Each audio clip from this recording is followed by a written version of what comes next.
Hello dear students, welcome back to organize knowledge channel. और आज की जो वीडियो है उसमें डिस्कस करेंगे worksheet number 69 for class 10th। विषय विज्ञान है और ये वर्कशीट आपके लिए 17 जनवरी 2022 के लिए शेड्यूल की गई है। आज की जो वर्कशीट है प्यारे बच्चों, उसमें हम चैप्टर 8 को कंटिन्यू करते हुए आगे पढ़ेंगे।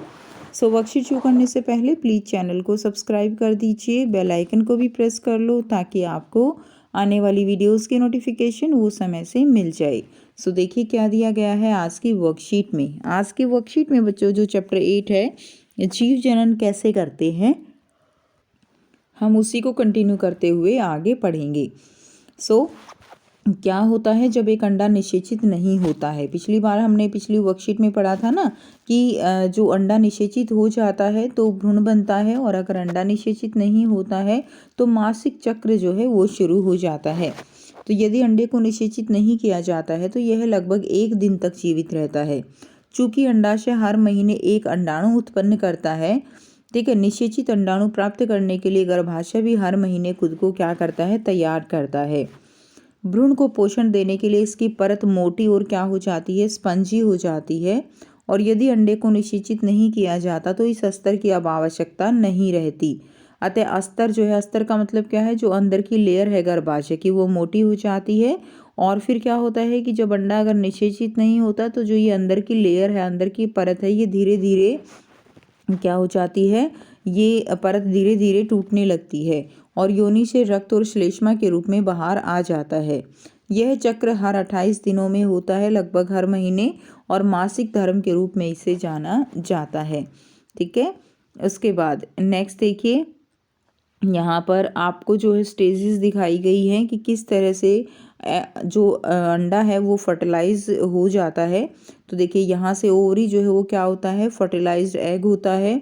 उसके बाद क्या होता है, यहाँ पर अगर अंडा जो है वो निषेचित हो जाता है तो 2 सेल स्टेज बनती है। उसके बाद वो धीरे धीरे क्या होता रहता है, डिवाइड होता रहता है। फिर 8 सेल की स्टेज बनती है, 16 सेल की स्टेज बनती है। उसके बाद जो स्टेज बनती है उसको हम ब्लास्टोसिस्ट कहते हैं। ठीक है, तो इस तरह से जो अंडा है वो निषेचित हो जाता है। नेक्स्ट देखिए, नेक्स्ट है यौन संचारित रोग। यौन संचारित रोग को हम STD कहेंगे, सेक्सुअली ट्रांसमिटेड डिजीजेस। ठीक है, उचित देखभाल के बिना STD होने का खतरा हो सकता है। साध्य रोग जीवाणु के कारण होने वाले सिफिलिस और गोनेरिया जो है रोग होता है। यानी जो सेक्सुअली ट्रांसमिटेड डिजीज हैं उनमें जीवाणुओं के कारण होने वाले कौन से हैं, सिफिलिस और गोनेरिया। कवक के कारण होने वाले हैं मस्से। ठीक है, और असाध्य रोग कौन से हैं, जैसे कि HIV यानी ह्यूमन इम्यूनो डेफिशिएंसी जो है क्या है, वायरस है HIV। इस वायरस के कारण जो एड्स है वो रोग होता है। और HIV के कारण होने वाले एड्स की फुल फॉर्म क्या रहेगी, एक्वायर्ड इम्यूनो डेफिशिएंसी सिंड्रोम। ठीक है, HIV वायरस के कारण होने वाले एड्स की फुल फॉर्म याद करेंगे, एक्वायर्ड इम्यूनो डेफिशिएंसी सिंड्रोम। और HIV की फुल फॉर्म क्या होगी, ह्यूमन, ठीक है, ह्यूमन इम्यूनो डेफिशिएंसी वायरस। उसके बाद नेक्स्ट देखिए, परिवार नियोजन और गर्भ निरोधन के तरीके। तो परिवार नियोजन और गर्भ निरोधन के तरीके कौन से हैं।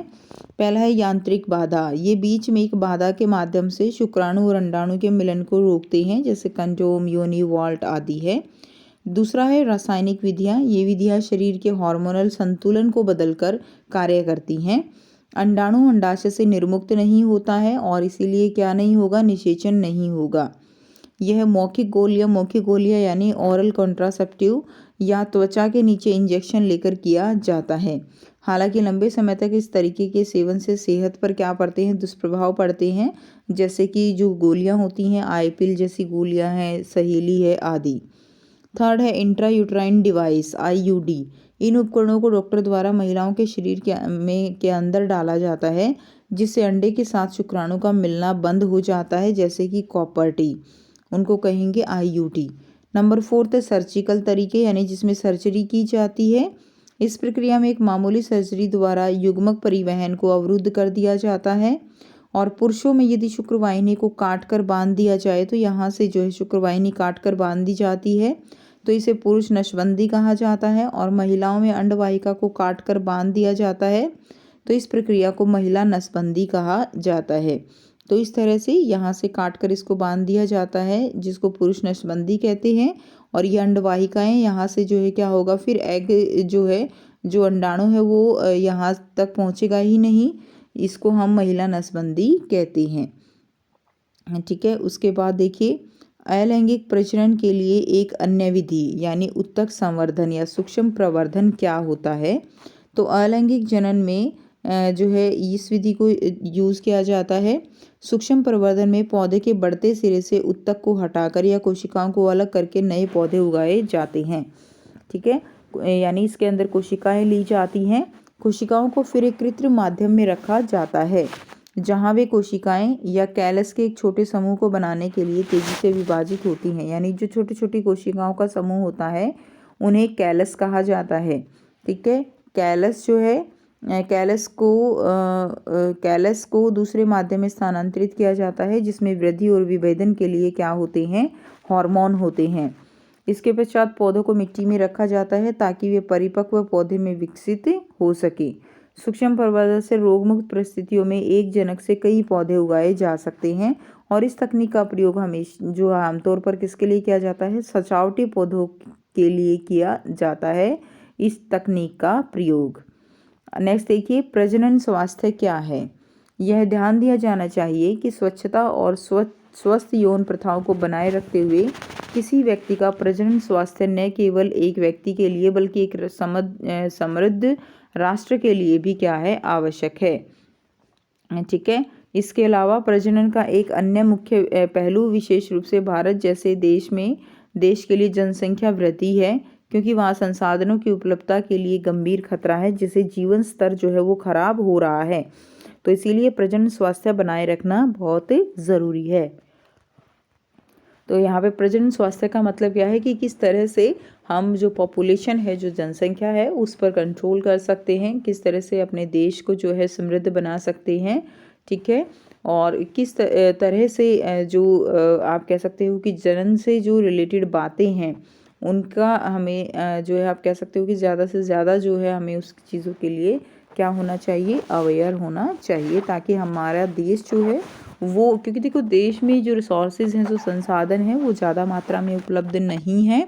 और अगर ऐसे ही विस्फोट की तरह जनसंख्या बढ़ती रही तो उससे हमारे देश की प्रगति जो है वो धीरे धीरे कम होने लगेगी। अब आपको यहाँ पे आसान से 6 प्रश्न दिए गए हैं जिनके आंसर हम करेंगे।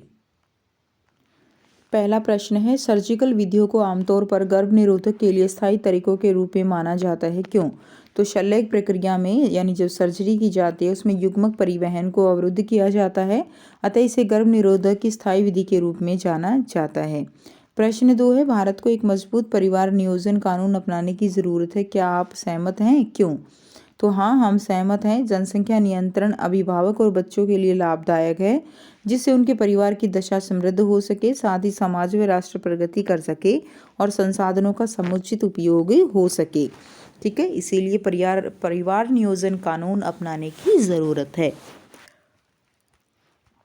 नेक्स्ट देखिए, क्वेश्चन नंबर 3 है, ओरल कॉन्ट्रासेप्टिव गर्भावस्था को कैसे रोकते हैं। तो ओरल कॉन्ट्रासेप्टिव शरीर के हार्मोनल संतुलन को बदलकर कार्य करते हैं, अंडाणु अंडाशय से निर्मुक्त नहीं होता है। ठीक है, इस तरह से ये काम करती हैं। नेक्स्ट देखिए, नंबर 4 है क्वेश्चन, पता करें एड्स कैसे फैलता है। तो एड्स कैसे फैलता है, असुरक्षित यौन संबंधों से, दूषित रक्त चढ़ाने से, संक्रमित सुई से, गर्भवती संक्रमित माँ से उसके बच्चे में, तो इस तरह से एड्स फैलता है। नेक्स्ट देखिए, प्रश्न 5 है, यदि कोई महिला कॉपर टी का उपयोग कर रही है तो क्या उसे यौन संचारित रोगों से बचाने में मदद करेगा। तो कॉपर टी जो है वो गर्भ जो रोधन है उसमें सहायक है, परंतु यौन संचारित रोगों से बचाव में सहायक नहीं है। प्रश्न 6, गर्भ निरोधन युक्तियां अपनाने के क्या कारण हो सकते हैं। तो गर्भ निरोधक युक्तियां अपनाने के कारण है गर्भधारण को रोकने के लिए, बच्चों में अंतर रखने के लिए, मादा के शरीर को विपरीत प्रभाव से बचाने के लिए। तो ये आंसर आप इसमें लिख देंगे। तो ये थी आपके आज की साइंस की वर्कशीट। आई होप सभी स्टूडेंट्स को ये क्लियर है। कोई भी डाउट है तो आप पूछ सकते हो। वीडियो अच्छी लगे तो प्लीज़ लाइक कीजिए, शेयर कीजिए और चैनल को सब्सक्राइब कीजिए। So thanks for watching, have a nice day.